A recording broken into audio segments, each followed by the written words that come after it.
Alright, this section is going to be network security on speed. So hopefully everybody understands what network security is. So we're talking about locking down information and access to physical devices. It's integral to part of networking regardless of the size. The security that is implemented must take into account the environment while securing the data. It still allows for quality of service that is expected on the network. So securing a network involves many protocols, technologies, devices, tools, and techniques in order to secure data and mitigate threats. Threat vectors might be external or internal. So just so you know, we've got phones, which means voice, and if we don't want people to have access to the actual phone call, what's going on between two people, we got to make sure that that data, that voice call, is locked down and secure. And the way we do things like that is we add encryption. PCs move data from online sources, from servers. People make purchases. People send money from bank accounts. People access student records. People access accounting information. Anything that accesses data has to be secured. So internal threat could be an actual end user, and it may not even be intentional. So a lot of times the user, for instance, receives an email that's not from an internal source, but it's viewed as such, and so it's open. This is handled through something called phishing. Well, once that email is opened, it may launch something within a physical workstation, and if the appropriate security is not in place, then that machine can cause damage or become a threat to everything else on the LAN or the internal network. And then external threat obviously is somebody on the outside. So somebody's poking around on the internet and they find your firewall and they see that you have open ports, and so those ports are tied to services, and now they're going to start exploring and trying to get into what those services might be. For example, into a web server or an SQL database if they can find it. So anything and everything that you connect on the outside, it won't be long before somebody's trying to break into it. So again, we put security measures in play to fix this problem. So examples of external threats, again, viruses, worms, Trojan horses. Those are tied to an application. Maybe they're hosted at a website and they run or spin off of a script. Spyware and adware. So somebody hits the wrong site or link again and it installs something, or it's added as part of an install that somebody runs on within the machine. That's more of a nuisance. It's going to have pop-ups and advertisements on the end user machine, and then they have this new thing, zero-day attacks. So these threats are so new they're referred to as zero-day.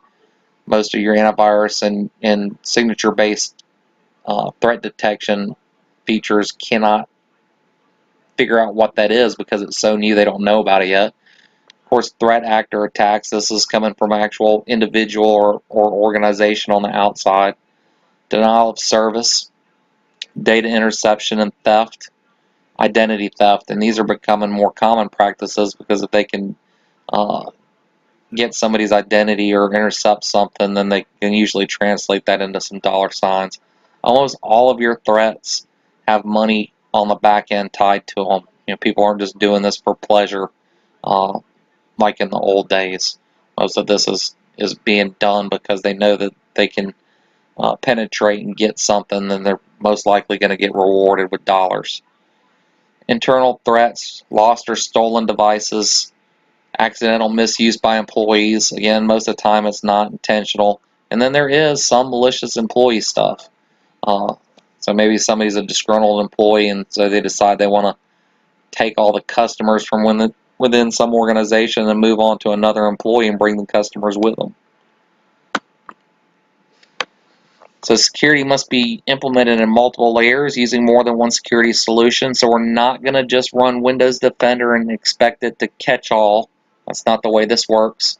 We will deploy antivirus and anti-spyware, and Windows Defender I think ranks high among all the ones out there, so you might as well use the free stuff.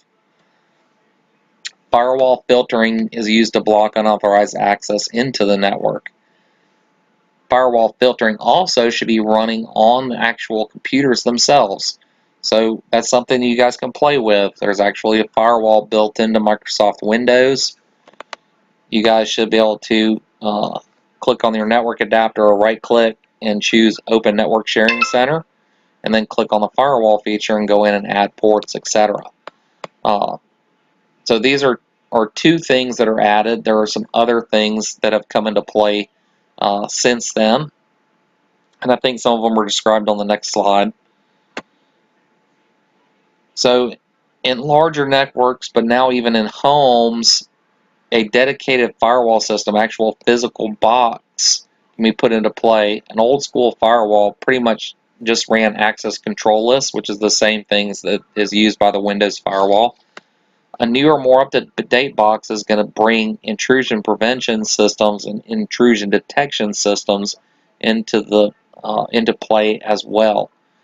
Some other features that you want to make sure that your box has now are web filtering, geo IP blocking, application controls.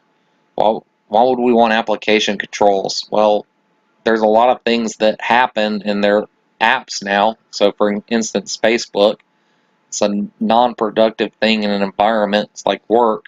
And so you can block that application so that it's only used during defined times, like maybe a lunch hour, before work, or after work. We don't want it bogging down our network during normal times if we're a business. So application filtering and web filtering are two new adds. Another thing would be botnet detection. So a lot of your new rootkits or zero-day attacks try to put your host out into something called a botnet, which means that if my machine gets hacked, it's going to try to communicate back to some location, which we refer to as a botnet, where there's a command and control server. So somebody's got a server out there and it's gathering as many machines over the internet as it can gather, and it's going to use them for some threat or attack later on. So the study of network security starts with a clear understanding of the underlying switching and routing infrastructure. There are also new things out there for real-time threat detection, so you may want to explore that as well. So our layers are increasing in regards to security in our network and data environment.